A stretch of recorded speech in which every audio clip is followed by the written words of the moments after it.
scary, isn't it? But don't worry, you can find comfort here, watching the Vomitorium. You and other fellow soon-to-be crabs can also support the Vomitorium at www.streamlabs.com/Vomitorium Live.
Hey everybody, welcome to the Vomitorium Live. As always, I am your host, The Metal, here to talk about whatever I feel like today, which will probably be about a video game hardware that probably most of you don't know about, and maybe AI involvement in video games and how everybody's irrationally flipping out about it. It's actually kind of funny to watch. And a few other things that will be on my mind during the show. Who knows where it will take us? But that's how I plan to spend the next hour or so. If any of that interests you, or if you just like to watch the trash fire burn, please grab that link, whether it's above, below, in a share button, wherever it is on your device, and send it out into the ether for somebody else to get in here. If you know a particular person, bully them, because bullying's fun. Get them in chat and we'll have a good time. No. No, no, no. Anyhow.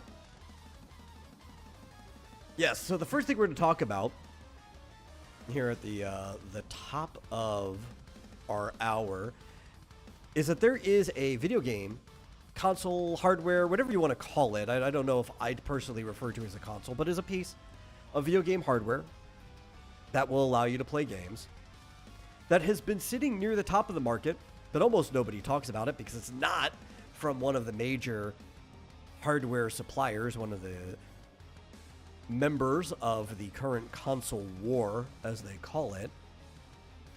And it's just a little 3x3 inch cube with a camera and an SD card slot in it, with cords coming out the back for you to plug right into your device. It's called the Next Playground, and it is the second highest selling piece of console hardware in this holiday season so far. I think maybe the year too, I'm not sure. But the only thing it didn't beat out this November was the Switch 2. And only barely did the Switch 2 end up beating the Next Playground out. It's $250, and it's basically a Kinect. It's like an Xbox Kinect, but just a standalone piece of hardware that has tons of games that people can play with the motion of their own body. I think probably the reason it's doing so well are those two different factors. One, it's cheap. Even though $250 sounds like a lot for a piece of hardware like that, when we look at how expensive everything else is, the fact that the Switch jumped from about the same price of it to around almost $500 for the Switch 2. And the fact that the Xbox and PlayStation are respectively like $600 or $700 themselves. $250 for something that can play a very large library of games is pretty cheap, just comparatively speaking.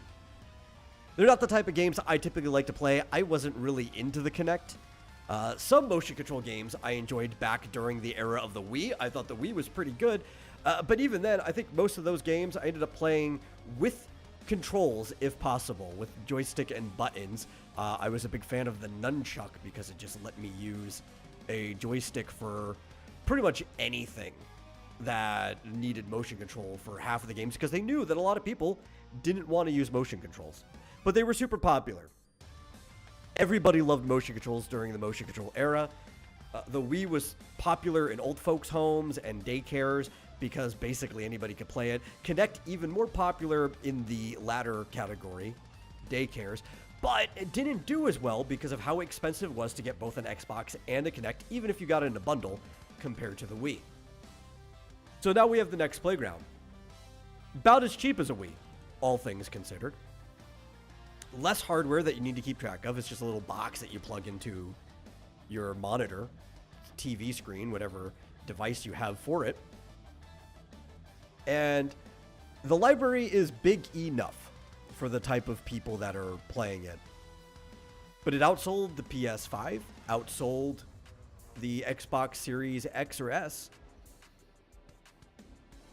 And it's kind of crazy. It's like a dark horse running around. And when you hear about it, you're like, I have no idea what a Next Playground is. I've never heard of this thing before.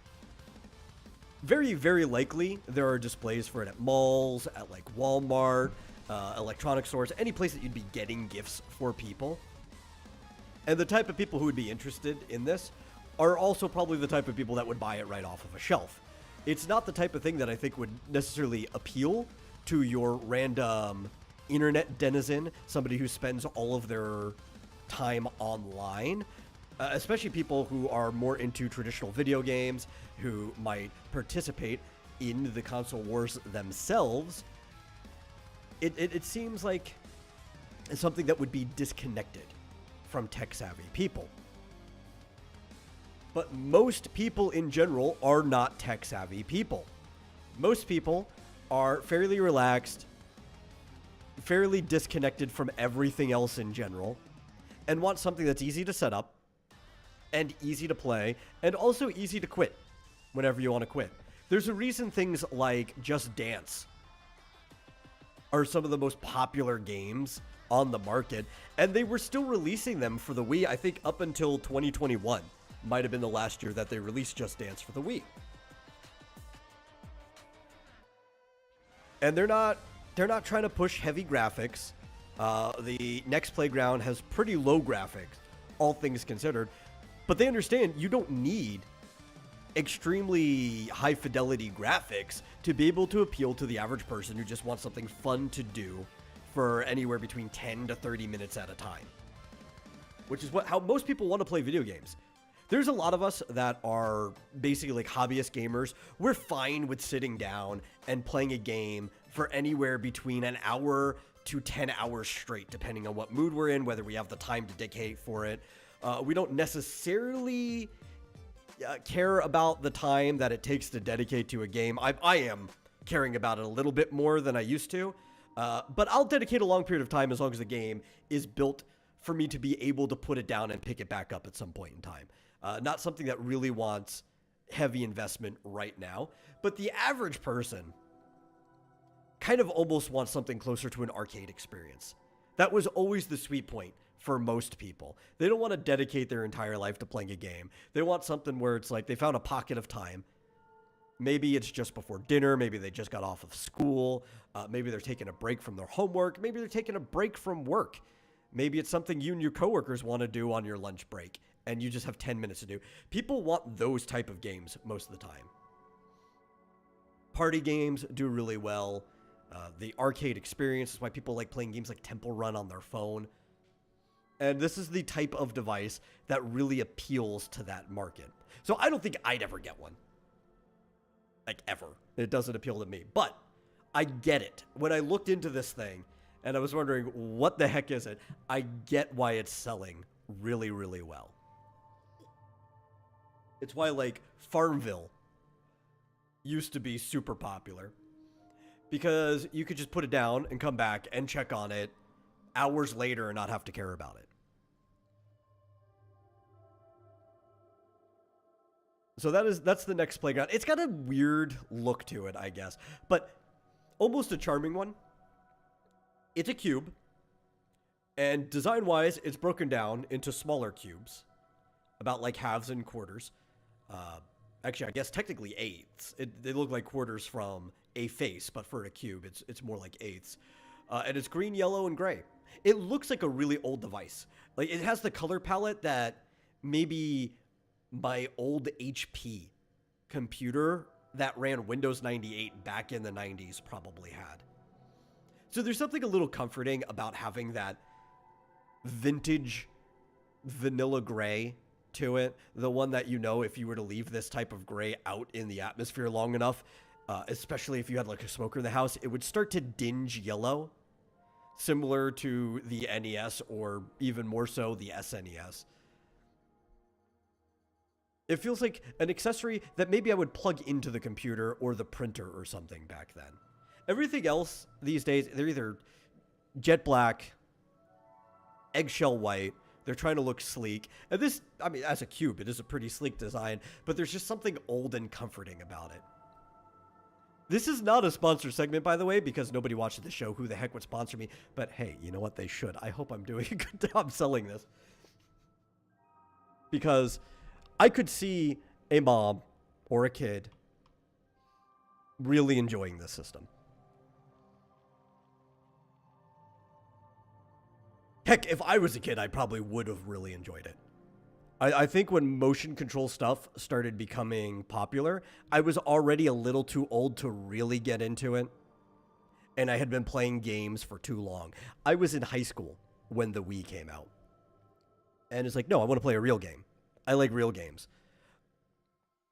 Of course, now that I'm older, I'm like, well, they are real games. I was just being stupid at the time. But if I was like 10 when the Wii came out or the Kinect, I probably would have been all over all of the motion control games. They're great for younger people.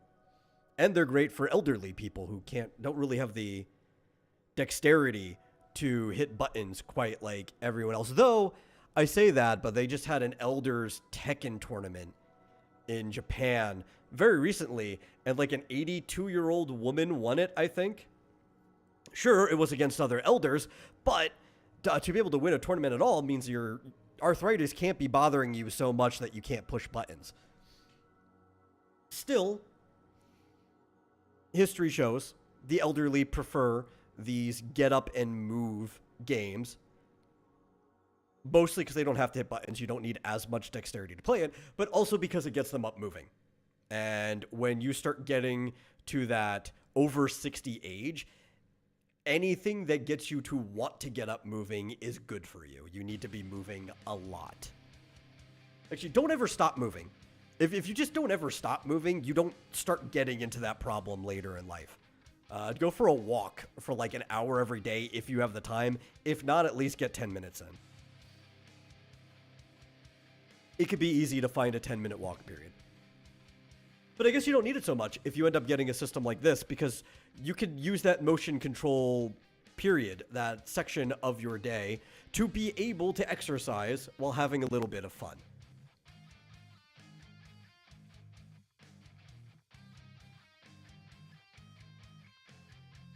Now, I don't know exactly what the names of any of the games are for this system, like at all.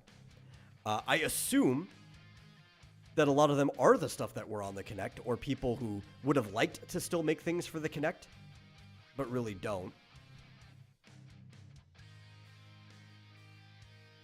I actually kind of almost want to see what the library is. I have their website up in front of me, which is pretty... Thankfully, they have a good website. Very, very good SEO. It's just nextplayground.com. So if you know the name of the thing, it's pretty easy to find. And they've got an about section, but I don't really see too many. Party Foul is on there.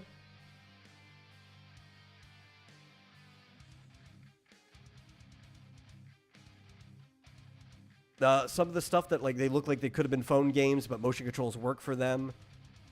I don't have like a whole list of it. Barbie Dance Party. There's a Teenage Mutant Ninja Turtle game on there. Well, that's already got to do a lot for selling it. Who doesn't like the Teenage Mutant Ninja Turtles? I see some Elmo stuff. I see some Peppa Pig. Definitely aiming for that really young audience there. But that is probably the audience you should be aiming for. Right, you should probably be aiming for those extreme ends of young kids, because a lot of people see video games as toys anyway. They're mostly marketed as toys. And the further console gaming goes, the further and further away it seems it is catering to younger people. The further away than it used to be. When I was a kid, there was plenty of stuff to play as a kid on main systems. Good, high-quality stuff to play as a kid. These days, most of what you see for kids to play are stuff that were just churned out, trying to make like a nickel off of like the lowest common denominator. But I think, you should be making good things for kids. Kids deserve good things. They don't deserve for you to just dump out whatever your half-assed idea was. Yeah, they sell them at Amazon, Walmart, Target, Best Buy, Sam's Club. These are the exact places I would expect to see this sold. And also probably why I've never seen one, because I can't even think of the last time I walked inside any of these stores. Walmart, maybe, and Target Target last year, Walmart earlier this year, I think was probably the last time I was in either of those stores. I mean, Amazon, everybody's there all the time, but nobody actually browses Amazon, right? You go there with the exact idea of what you want in mind, and then you try to find it and purchase it. People aren't like opening up Amazon, looking at the hardware section for video games. You'd be like, what's the new thing for me to buy? Somebody would have already told you about this thing if you were purchasing it at Amazon. But I think that's all of my thoughts on the Next Playground. I was surprised to hear about this thing and how well it was doing. It was a very large chunk of that, like, 1.6 million consoles sold in this last month. And now I know. And now you do too, if you were somebody who was watching this.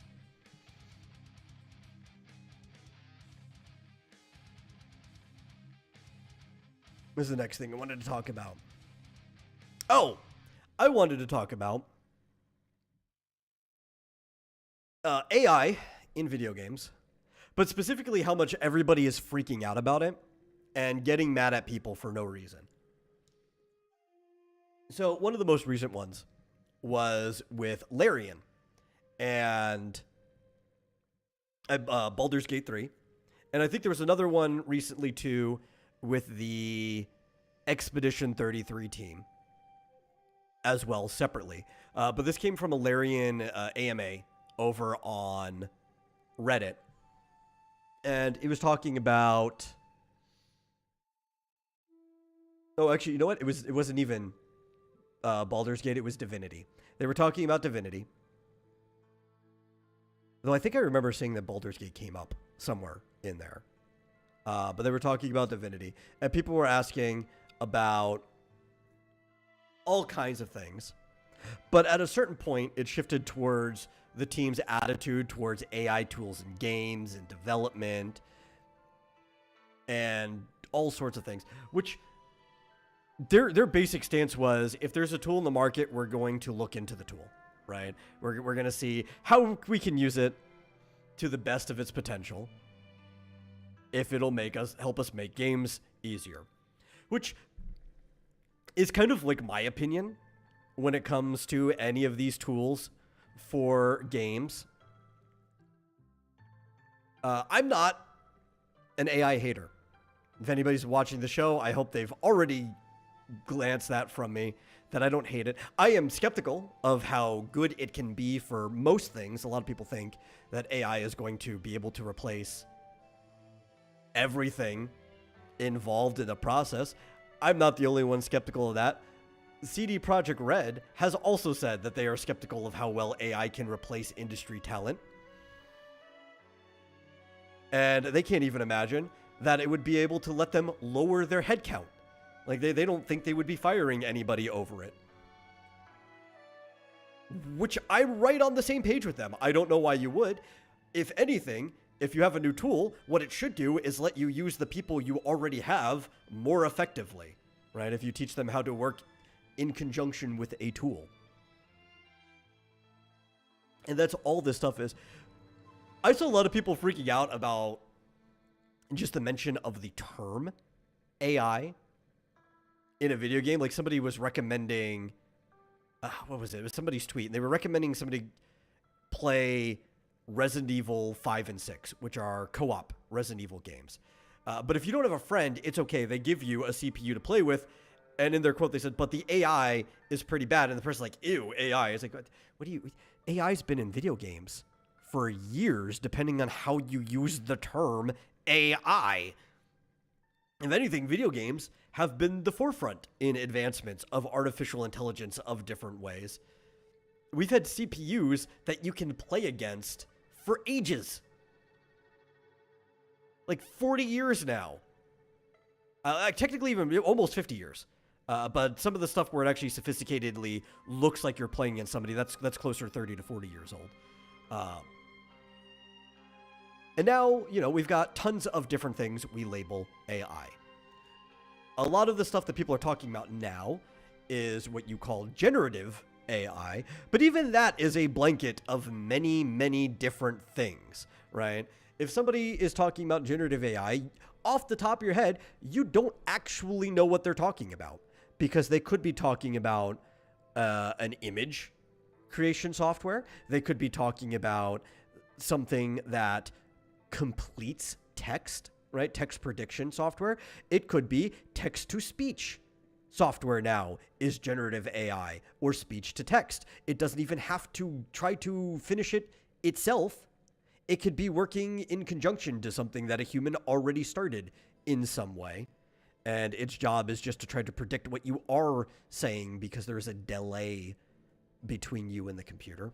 There are a lot of things that are generative AI that aren't the things that people specifically complain about, but because they have the complaints about one thing, they want to throw everything in the trash. There are some things that are built specifically to aid in coding, some things that are built specifically to aid in video production. All of these things would be very helpful for game designers. And they're going to use them. And I think they should, as long as they use them well. At the end of the day, you still need human input. You still need creative people who would be able to make this stuff without the help of these tools. It's kind of how I think about digital art in a way. You can only cheat so far. And maybe there are people who wouldn't be able to make art without using a computer because of one reason or another. Maybe their dexterity doesn't translate to a pen and paper for some reason, because they can use the computer to correct things. Maybe their eyesight isn't good enough to draw without being able to zoom in infinitely on a computer. I actually know somebody who's like that. He's been on the show before. Right? So it's a tool that can aid somebody who's handicapped in some way. But you should still probably learn how to do it without the tool. Even if the practice is just like, okay, well, I can't see very well. So early on, I just had to work really big on big pieces of paper. That's the only way you could do it. But now I don't have to anymore, right? I think jumping straight into using forms of AI to try to fix your problem, your lack of skill, is going to show immediately. Like, you're going to see that person's lack of talent. And maybe in these larger studios, it'll end up balancing out because there's just so many people working in it. But I don't think we have to worry too much about them anyway, because the largest studios, everything's just bland. You wouldn't notice the difference between whether it was all just the work of the workers with no external help, if you want to consider AI external help, or if their generative machines just did everything for them. You wouldn't know the difference. Assassin's Creed would look no different at this point. But smaller, tighter studios, like Larian, for example, I actually cannot remember the name of the studio that made Clair Obscur off the top of my head. I'm gonna actually go look that up, because they did such a good job. I should start memorizing the name of this studio. Sandfall. Sandfall Interactive. If you're a smaller studio like that, or like Larian, Larian's not huge, right? Which was the first one I said. Like, man, I'm trying to think of some other tighter ones that would fall into this category. Actually, even CD Projekt Red, while they're a big company, the studio that actually works on things really aren't that big, right? I think they might be around 100 people tops, as far as I know. Maybe they've gotten bigger since I last looked into things. But these companies, everybody is diligently working on their assignment. They're talking to each other. They actually really do care about the things they make. You even talk about CD Projekt Red. I was giving them a lot of crack back a few years ago. But then after 6 months, they actually turned Cyberpunk around because the team worked nonstop to fix it. So, well done to them. But if these type of people are using any type of AI software to assist with developing, to assist with art, one of the things I saw too was that they were using it to assist in art, but they weren't using it to do the art for them. They were using it for reference material, for inspiration, coming up with ideas. It's like, okay, well, this is like the general thing I'm going for, but I don't know quite what I want. And they would just end up spitting out like 10 images and be like, oh, you know what? I think I want to go with this general direction. And that's fine. You know, that's no different than somebody using DAZ and just moving the model around until they see a composition that they like and then drawing it by hand anyway. People are getting crazy about this for no reason, especially people who aren't really involved in creative process of anything anyway.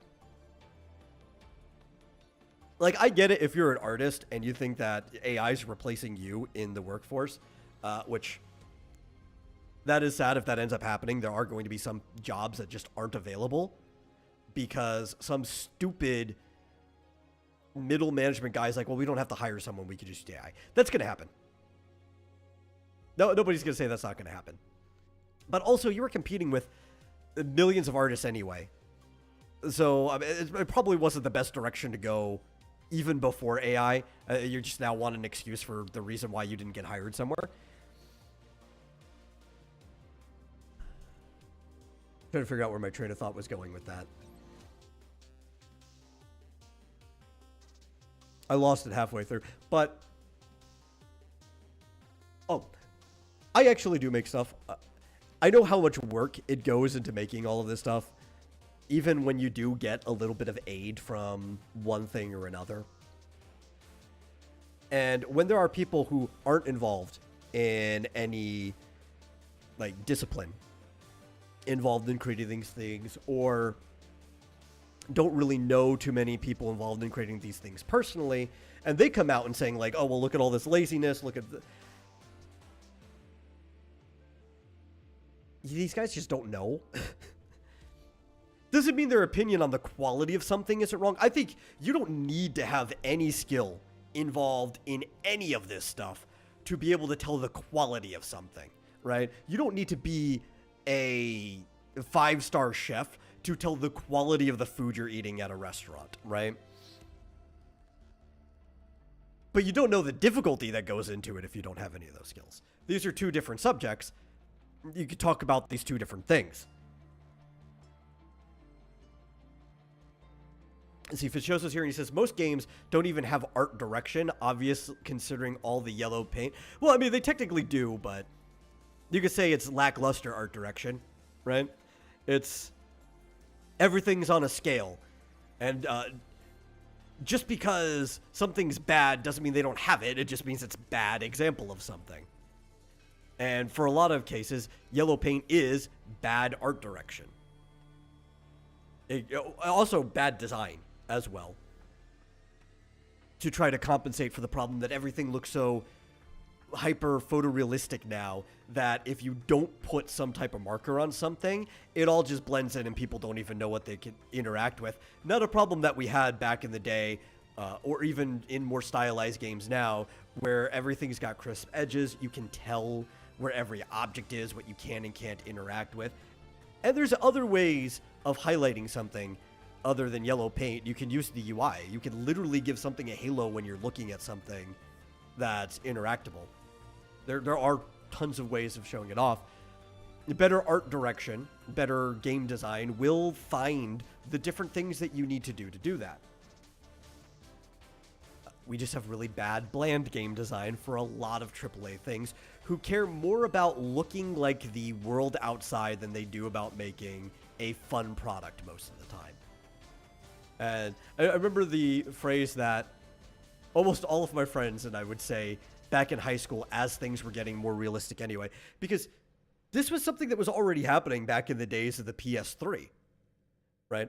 The PS3, I think, was probably the best graphics ever needed to be. Games aren't getting better because graphics are getting better. And we were like, listen, I don't want my games to look more realistic. If I wanted a reality, I'd just go for a walk outside It's right there. It's free. I don't even have to pay for it.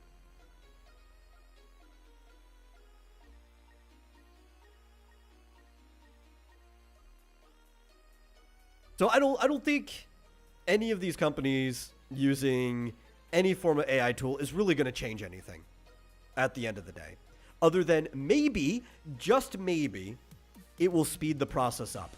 Because one of the big problems we have with video games right now, especially these lackluster, mediocre AAA titles, are that they just take forever to make.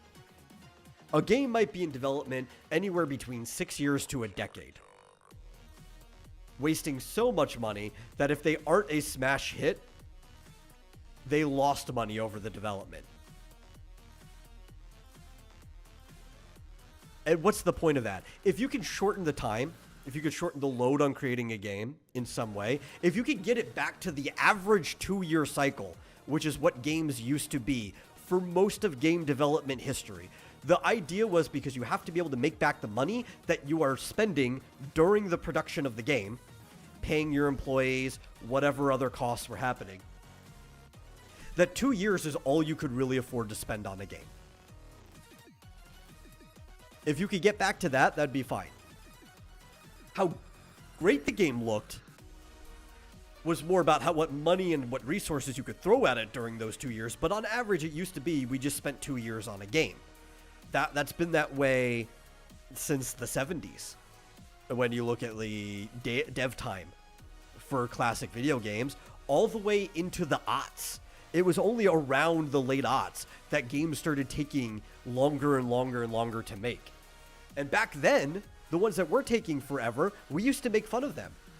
Like, I remember when Final Fantasy Versus 13 was announced, or when Kingdom Hearts 3 was announced, back in like 2008 and 9, respectively. And then we didn't get either of them for like a decade later. Technically, we got what Versus 13 slightly before that. That became Final Fantasy 15.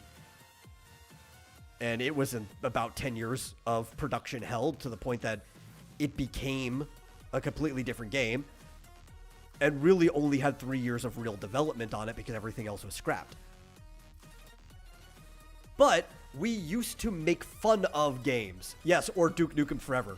The game that literally took forever. We used to make fun of them for taking that long. Now it's starting to become the average to spend like 6 years on a game. And for announcing it 4 years before it came out. And it's like, well, of course, if your game's going to take a decade to come out, it can continue to be the most anticipated game for a decade. Because nothing's changed. I remember back when we didn't announce a game until the year it's coming out. You weren't supposed to really announce a game at, say, something like E3 unless it was going to be out before the next E3. And it was in the aughts that started changing, like the very, very late aughts.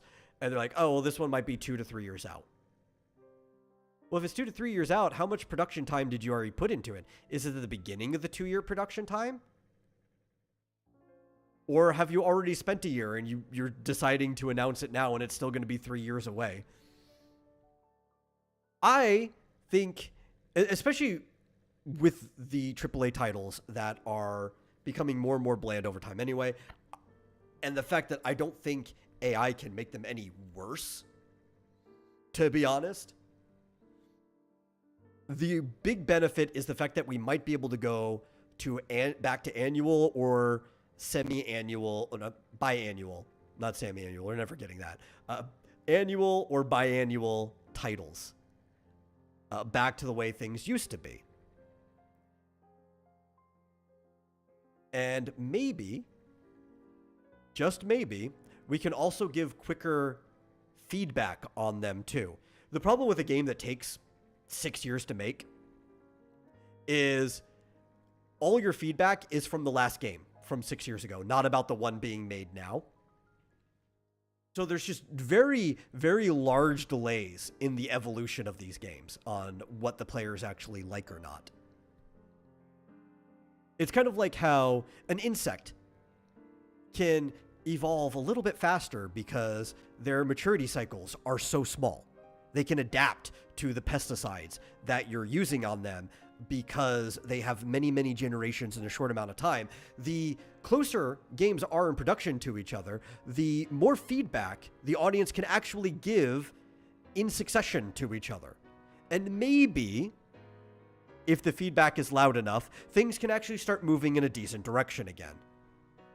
The bigger problem, I think, than the tools that people are using, because they're already using tools to take shortcuts. They're using Epic's Unreal Engine and every module that comes with it as a shortcut for game design, right? They're using MetaHuman to make some of the most photorealistic but ugliest NPCs you could possibly find, just so they don't have to spend the time modeling their own. They're using city creators to just like randomize and generate their city for them. The people are already using generative shortcuts before these language models were added into things. The bigger problem is companies not actually listening to their audience feedback, and part of it being how long in between it is that they get the feedback.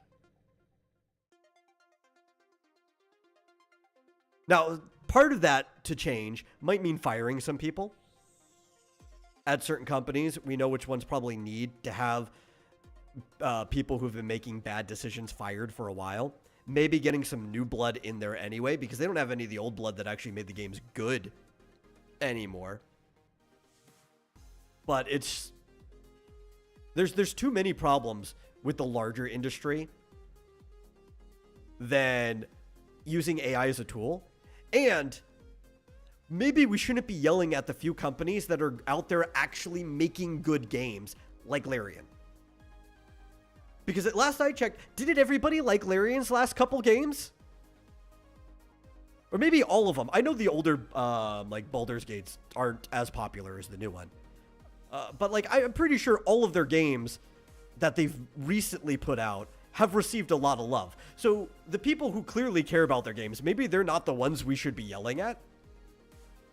The ones that are making better ones.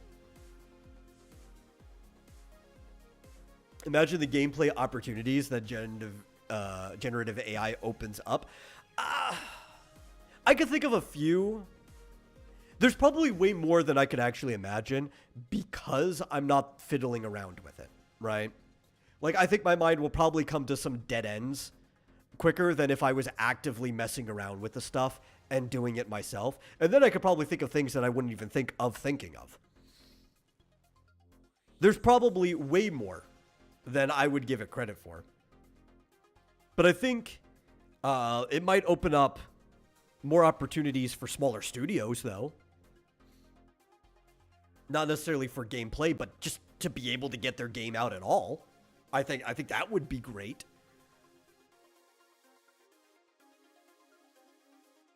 But yeah, I'm pushing back against the pushback here. I think that's what I'm doing today. I would equally push back against any of these major companies that said they're all in on AI, because making everything with it and trying to replace your workers is bad and only going to lead to worse stuff. But the people who are like, no, just keep it out of things altogether without even thinking about it being a functional tool are also equally dumb, I think. Because it's not going to go anywhere. What are you going to do? You're going to let your other studios out compete them? Hey, if a studio, especially these bad ones, wants to be obstinate and not use it at all, and it causes them to like go under, that's fine. I'm kind of an accelerationist on this stuff. There's some of these larger AAA studios I would love to see burn. Not even because I hate what they used to be, just what they are now. And I am kind of like an absurdist at my core and don't think any of these things are going to get better. So it would be better for new stuff to just come and replace them. That is usually my opinion. If they start to turn around, I'm willing to put the fire out, and give a helping hand. I'm not going to just have them burn on principle. But if they don't want to turn around, I'll let them sulk in their own fire. Yes, Ubisoft especially. Man, Ubisoft could have been raking it in. You know, they turned down Expedition 33. The guy had the idea there and pitched it. Like, if anybody should be sulking in their own fire right now, it should be Ubisoft. Who I'm pretty sure would probably try to use AI as much as possible just to cheaply put out another Rabbids game. Or, you know, whatever the next Assassin's Creed going to be. That just seems like Ubisoft's entire MO. Just said, there's a lot of Ubisoft games I like. I really enjoyed Steep, right? Here's a game that maybe generative AI might be good for. If you've ever played the game Steep, I don't know how much anybody listening to this will be into sports games of any sort, but Steep is a winter sports game, an extreme sports game that takes place on the French side of the Alps. It's something very local to the people that made it. And it has a bunch of courses. You can snowboard, you can ski, you can glide in it. Steep's a really fun game. And they actually generated an entire map of the Alps for it. You can go and mark your own courses, race people. It's a game I actually bought when it was brand new because I thought it was really cool. And then I think I bought another copy again when it was like $5. Just because I wanted it on somewhere other than Ubisoft Connect or whatever their service is called now. It would be really cool to take a game like that and use some type of generative software to keep making the game new over time. Because an extreme sports game could be continuously fun with generation. We've been using generative properties in video games for a very long time. In the past, we'd have to use seeds for it. But you'd basically make your own generator. And then you could have like a whole world like Daggerfall. Right, where the main map is built, but what ends up filling it will be procedurally generated. Or you could have something that's entirely procedurally generated, where the biomes come out like Minecraft. These things are not large language models, but they're predecessors to the idea of a language model. They actually come from the same principle. You just don't train it. That's the real difference with the large language models, is that they need training. This is something procedurally generated in the past is something that you crafted, right? There's intent behind the artist who created the system. But the principle is still roughly the same. There could be a lot of ways to train these systems visually with language, or to actually replace the old forms of procedural generation with newer forms of non-seeded content. There could be really fun things. And a lot of these people just don't even want to air the idea. You know, they don't want to stomach the thought of these possible cool things that they could do with these tools because AI. And so to people who are like that, fuck off and have a nice day.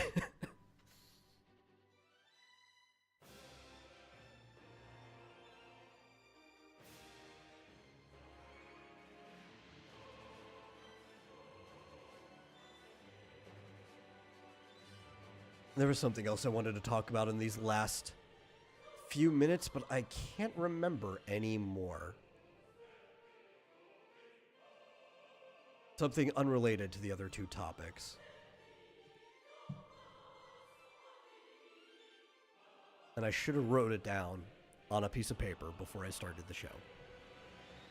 Which is probably a habit I will be doing a lot more often, especially because I'm going to be on here by myself most of the time. I have a lot of paper next to me. I should just be writing it. But because I'm not bouncing my conversation off of somebody else, and it's easy for me to just get lost in my own stream of consciousness, since that's what most episodes of the show are going to be. It's just going to be me in my stream of consciousness, interacting with the chat here and there.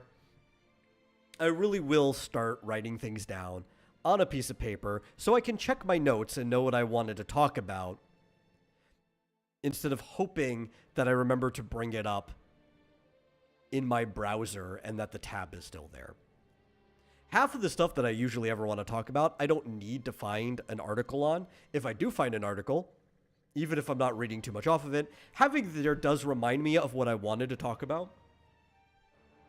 But because there's a lot of things where there isn't an article for it, I think... Was it yesterday or the day before yesterday? I think it was the day before yesterday. It was Tuesday. I didn't have anything up because I just knew what I wanted to talk about on Tuesday. You put something in the bulletin board. Well, let me see if it was worth talking about.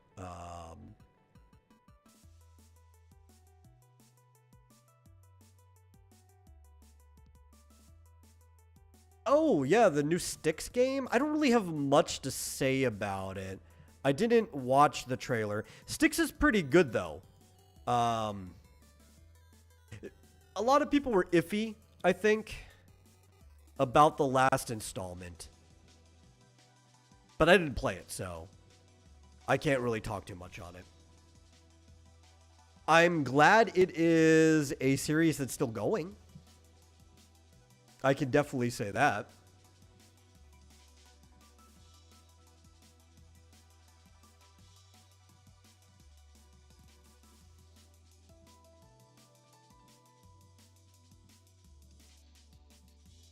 Yeah. I mean, it's a cool franchise. It's a cool game type. But I don't know if I'll get it. Maybe. If it looks cool enough, I'll definitely consider buying and playing it. I'll wait until it's out, and then I'll watch some full gameplay. Like, I'll watch somebody stream it or whatever. Yeah, it's one of the only stealth game franchises that are still around.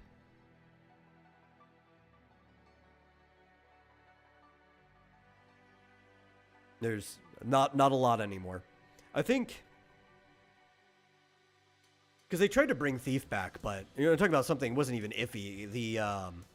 The Thief redo was just awful. They basically had no idea what they were doing.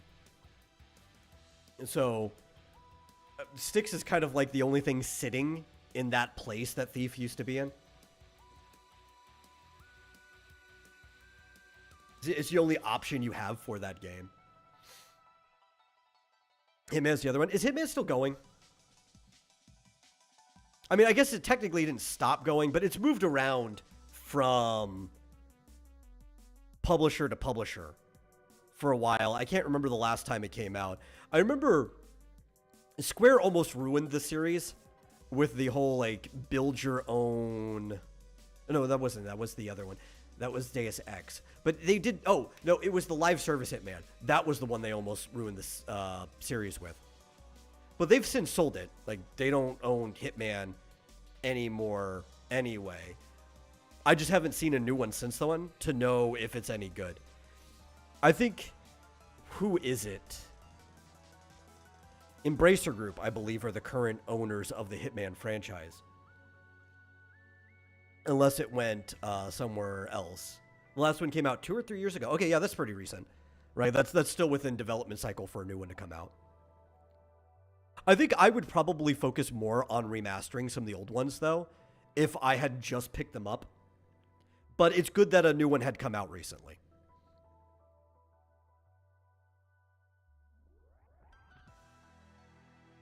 I don't know what Square was thinking back when they owned it on putting a live service Hitman game with... I guess they thought maybe they could just keep putting out new missions over and over and that would make the audience happy. But it was also during the time where, like, everything was starting to be a live service. and they were trying to jump in on it. And it definitely just wasn't the type of game that fits the live service model, like at all. It was one of the dumbest ones to pick to put in it. So I'm glad it's out of their hands and back to people who want to just make normal Hitman games. Anyhow, that is it for the show. Thank you guys for coming, watching, whether you're here now, watching my past from your future in the VOD. Really appreciate you. Hey, if you enjoyed it, please share it out. We're live at the same time every weeknight at 12 Eastern, 11 Central. And I'll catch you guys tomorrow.